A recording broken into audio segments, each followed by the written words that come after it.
सबसे पहले आप मानव हो, आप मनुष्य हो। दिया किसने? आपकी लगन ने, आपकी मेहनत ने, आपके परिश्रम ने, आपके कर्म ने आपको सिंहासन पर ले जाकर बिठा दिया।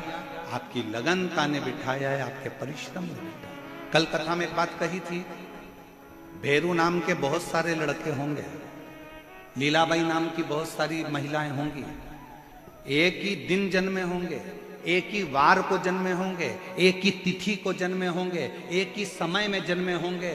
भारत की भूमि पर ही क्या पूरे विदेश में एक घड़ी में, एक पल में लाखों बच्चे, हजारों बच्चे एक दिन में जन्म लेते हैं। पर ईमानदारी से बोलो, सबका भाग्य एक जैसा होता है क्या? जम के बोलो जरा। नहीं, एक जैसे नाम वाले ढेर होंगे, एक जैसे नाम वाले बहुत होंगे, पर सबका भाग्य उसी समय पर जन्मा था, तो इसको भी फिर ऊंचे सिंहासन पर बैठना था। मालूम पड़ा उसी पल, उसी घड़ी, उसी क्षण में जन्मा है जिस समय पर तुम जन्मे हो। उसके बाद तुम सिंहासन पर बैठे हो, वो धक्के खा रहा है, वो झोपड़े में पड़ा है, वो कहीं छोटा मोटा काम कर कर अपनी जिंदगी जी रहा है। क्यों? पूछो किसी से कि वो सिंहासन पर बैठ गया जो सोमवार को जन्मा, 12 बजे जन्मा, वो भी 12 बजे जन्मा, वो भी सोमवार को जन्मा, वो भी 3 तारीख को, वो भी 3 तारीख को, वो भी नक्षत्र में, वो भी नक्षत्र में, वो भी घड़ी में, वो भी घड़ी में, सब एक साथ जन्मे, तो फिर एक सिंहासन पर बैठ गया और एक धक्के खा रहा है। उसका कारण क्या है? अर्थात शास्त्र कहता है समय नहीं, तुम्हारा पूर्व का किया गया कर्म तुम्हें सिंहासन पर पहुंचाया है, और तुम्हारा पूर्व का किया गया कर्म तुम्हें नीचे लाकर छोड़। नाम एक जैसा है, समय एक जैसा है, घड़ी एक जैसी है, पल एक जैसा है, सब कुछ एक जैसा है, पर आपका कर्म, कर्म मूल है। हम फिर निवेदन करेंगे, शंकर के मंदिर में जल चढ़ाने से पहले तुम्हारे अंदर विश्वास होना चाहिए, और विश्वास के साथ में तुम्हारी लगनता होना चाहिए। तुमने सोच लिया कि मैं सीए बनूंगी, अब भले एक बार फेल हो गई कोई बात नहीं, एक बार एक सेम नहीं निकला कोई बात नहीं, दूसरा नहीं निकला कोई बात नहीं, मेहनत कर, परिश्रम कर, खूब पढ़, खूब अध्ययन कर, जितना परिश्रम कर सकते हो उतना करिए, रात दिन एक कर दो, अच्छे से अच्छे अध्ययन करो, जितनी अच्छी कोचिंग कर सकते हो उतनी अच्छी कोचिंग करो, और अपने अंदर विश्वास पैदा करो कि मैं सीए बनकर रहूंगी, मैं डॉक्टर बनकर रहूंगी, मैं कलेक्टर बनकर रहूंगी। तो एक दिन कलेक्टर के सिंहासन पर तुम बैठ गए। अब तुम अंदर से टूट गए, मैं मम्मी मेरा एक सेम नहीं निकला, अब मैं एग्जाम नहीं दूंगी। क्यों नहीं दूंगी? करो मेहनत, करो। एक पत्र है, मेरा नाम हेमवती, पत्नी श्री शेर सिंह, राजस्थान भरतपुर से हूँ। मेरा मोबाइल नंबर ये है, पत्र को एलईडी पर पढ़ सकते हो, आस्था चैनल पर भी पत्र को पढ़ सकते हो। मेरा नाम ये है, मेरा मोबाइल नंबर ये है। एक लोटे जल का मैं क्या वर्णन करूं गुरुदेव, पूरे विश्वास के साथ कहती हूँ, पंडाल में बैठकर कथा सुनने का क्या फल है? कोई मुझसे पूछे, गुरुजी मैंने पहली कथा कोसी में सुनी, दूसरी कथा 2024 में सीहोर में सुनी। सीहोर अपने बेटे को लेकर गई थी। मेरे 2 बेटे हैं, दोनों की नौकरी नहीं थी, दोनों हताश होकर पड़ गए थे। दोनों के मन में आ गया था कि हम गवर्नमेंट जॉब नहीं कर सकते, हमारी सरकारी नौकरी नहीं लग सकती। मैंने अपने बेटों से कहा, सीहोर वाला महाराज कहता है मेहनत को 4 गुना कर दो, संघर्ष 4 गुना कर दो, परिश्रम 4 गुना कर दो, रात दिन एक कर दो, और आखिरी में एक बेलपत्र शिव को शहद लगाकर चढ़ाओ, परिश्रम का फल जरूर मिलेगा। मंदिर जाओ, एक लोटा जल चढ़ाओ। मेरे दोनों बेटों ने मंदिर जाना प्रारंभ करा, पढ़ना अध्ययन करना प्रारंभ करा, एग्जाम देने के लिए उन्हें अप्लाई करा। आज बाबा के इस प्रांगण में बैठकर छाती ठोक कर कहती हूँ, मेरे दोनों बेटों का गवर्नमेंट जॉब में सिलेक्शन हो गया। मैं दोनों को यहाँ साथ उतार देती हूँ। मेरा पहला बेटा, मेरे बड़े बेटे का सिलेक्शन राजस्थान पुलिस में हो गया, और दूसरे बेटे का सिलेक्शन CISF में हो गया। मैं दोनों के लिए यहाँ प्रणाम करने, धन्यवाद देने के लिए। आपका विश्वास क्या कहता है? आपका परिश्रम मूल है, आपकी मेहनत मूल है।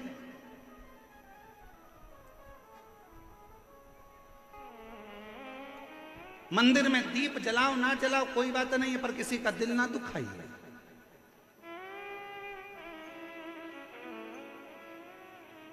आज हमने कथा में शुरू में क्या कहा आप लोगों को कि अगर पंडाल में जगह नहीं है, प्रशासन अपना कार्य कर रहा है, बहुत अच्छे तरह से संभाल रहा है, समिति भी बहुत अच्छे तरह से संभाल रही है। पर घर में 50 लोगों की व्यवस्था हो और 150-200 आ जाएं तो व्यवस्था गड़बड़ा जाती है। इसलिए निवेदन है, जितने लोग बाहर से आने वाले हों, जितने लोग कथा के माध्यम से, कथा टीवी के माध्यम से कथा सुन रहे हैं या सोशल मीडिया से सुन रहे हैं, मैं जितने सोशल मीडिया वाले उनसे भी कहूँगा, आप न्यूज़ में डाल दीजिए कि अपने अपने घर में रहकर ऑनलाइन आस्था चैनल पर कथा का रसपान करिए, जिससे अपने जयपुर में ये 7 दिन की कथा पूर्ण आनंद के साथ पूरी हो और ईसर गोरा कथा का लाभ सब ले।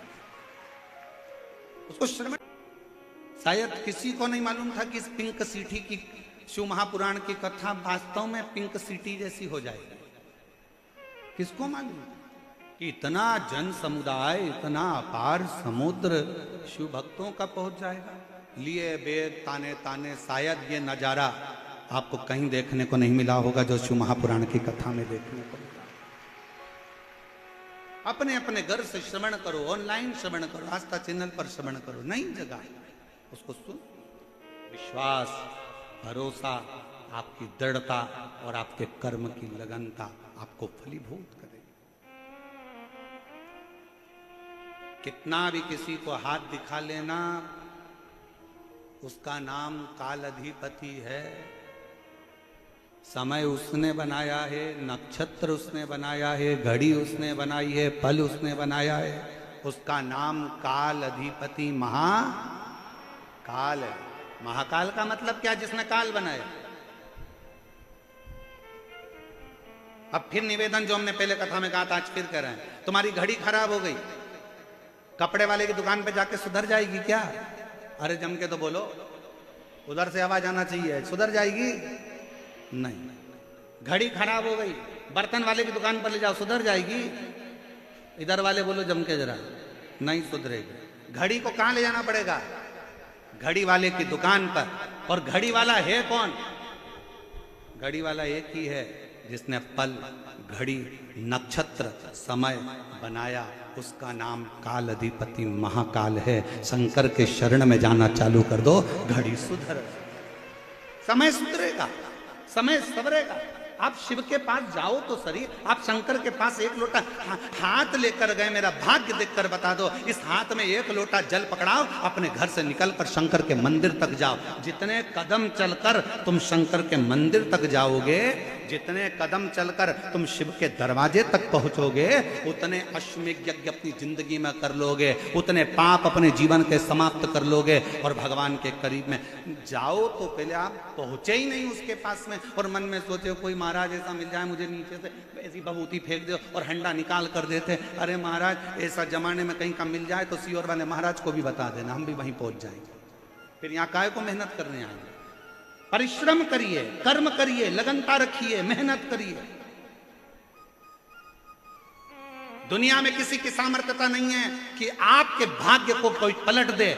उसकी सामर्थ्यता केवल आपके पास में है, आप अपने भाग्य को पलट सकते हो, पलट सकते हो। वो शिव है, वो काल अधिपति शंकर है। अपने भक्तों का दुख वो देख नहीं सकता है, दुख नहीं देख सकता है। इसीलिए तो उसने कथा के पहले दिन पानी गिरा दिया, ठंडा कर दिया, दूसरे दिन भी छाया बना कर रखा, तीसरे दिन भी छाया बना कर रखा। वो शंकर है, मेरे शिव भक्त रोडों पर बैठे हैं, उसके लिए छाया मुझे करना। कौन करेगा? वो शंकर, वो त्रिकालदर्शी, वो कैलाशी, वो अविनाशी, वो त्रिपुंडधारी, वो त्रिशूलधारी, त्रिनेत्रधारी है। उसके आगे सब शून्य है, वही एक मूल है, वही है।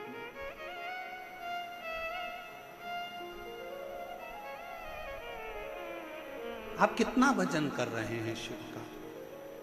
आपका भरोसा, आपका विश्वास, आपकी दृढ़ता क्या कर?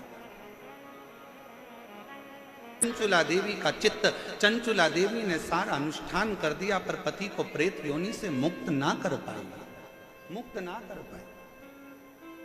पूरी सामर्थ्यता चंचुला देवी ने जो बन सका सब कर दिया। आखिरी में गोकर्ण क्षेत्र में चंचुला देवी पहुंच गई। वहां एक बुजुर्ग बैठा हुआ था। कौन था बूढ़ा? ये शिव महापुराण में वर्णन नहीं किया कि बुजुर्ग कौन था, पर चंचुला देवी गोकर्ण क्षेत्र में जब पहुंची पहुंचकर वहां भ्रमण करती करती गोकर्ण क्षेत्र में उसकी आंख से आंसू ढल गया, नैनों से नीर बह रहा था, आंसू गिर रहे थे। जब आंसू गिरे, एक बुजुर्ग ने उसको इशारा कर कर बुलाया, आवाज दिया, ए बहन, ए जीजी, ए बहना, इधर तो आओ। बुजुर्ग के पास चंचुला देवी पहुंची, हाथ जोड़ निवेदन करा, बाबा जी आपने मुझे बुलाया, बेटी तुम भूखी लगती हो, कुछ भोजन करोगी? चंचुला देवी ने कहा, बाबा कैसे भोजन करूं, मेरे पति प्रेत योनि में पड़े हैं, उनके लिए मैंने पिंड दे दिया, तर्पण कर दिया, तिलांजलि कर दी, सब कुछ कर दिया, मेरे पति का मुक्ति नहीं हुआ, मोक्ष नहीं हुआ, वो प्रेत योनि से छूटते नहीं है। अरे बेटी क्यों चिंता करती है, क्या तूने कभी काशी का वास करा है? क्या तूने कभी काशी का वास करा है? नहीं, मैं काशी नहीं गई। चंचुला देवी को बाबा ने बिठाया और मुख से बुलवाया। नंदन वन का वो क्षेत्र, काशी को कहते थे नंदन वन, नंदन वन के क्षेत्र का स्मरण करो चंचुला, 5 बार मुख से काशी काशी काशी काशी काशी काशी कहो। चंचुला ने जैसी काशी कहना प्रारंभ करा, मन